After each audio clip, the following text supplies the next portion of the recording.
Balakid gusto pang makabalik at makalaban sa Flip Top? Marami ngang nakakamiss sa presensya ni Balakid sa battle rap.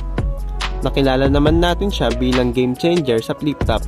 Bago pa magka-GL ay nandito na si Balakid na rason ng pag-angat ng kalidad ng mga sulat ng MC. Pag may laban si Balakid ay expect na nga na malalakas ang dala nitong bars. Kaya kung hindi maghahanda ang MC'ng kalaban niya o mahina ang dalang material nito, ay certified body bag ito kay Balakid.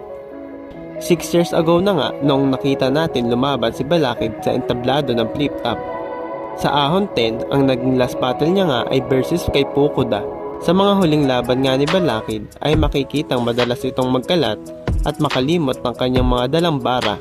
Nakakalungkot niyang isipin na pagiging choker ang naaalala ng ibang fans sa isang Flip Top legend and one of the best Flip Top MC na si Balakid dahil na lang sa mga huling laban nito.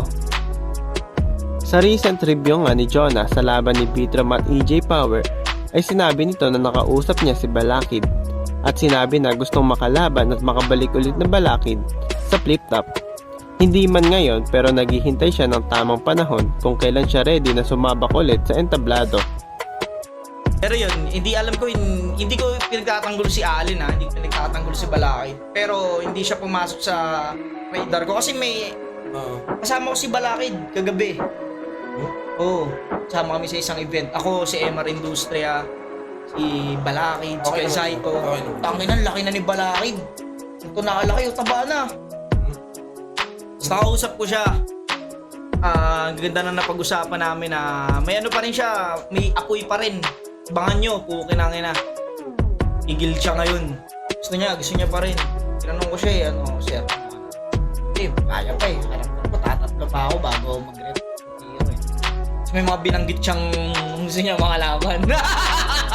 Abangan nyo, boy. Puking. Kahit nga na matagal nang walang battle si Balakid, ay hindi pa rin ito nakakalimutan sa battle rap dahil madalas pa rin itong madamay o i-call out ng mga MC.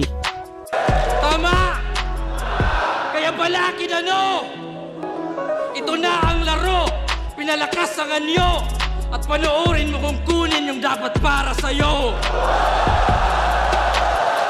Tell me what you fight for. Paano pa kami maniniwala sa pinaglalaban mo ng hardcore? Kung yung inspirasyon mo sa pagrarally na si Balakid kumakantot na lang ng minor.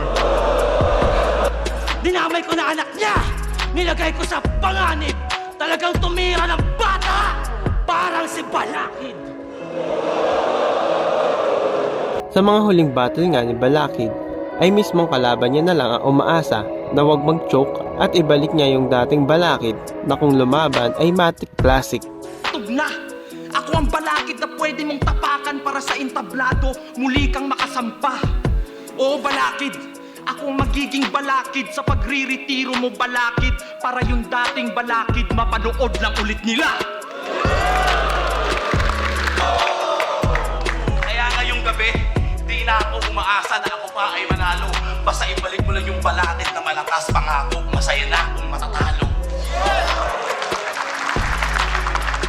Sa tingin nyo ba ay babalik pa si Balakid sa Flip Top? Comment down below lang mga boss.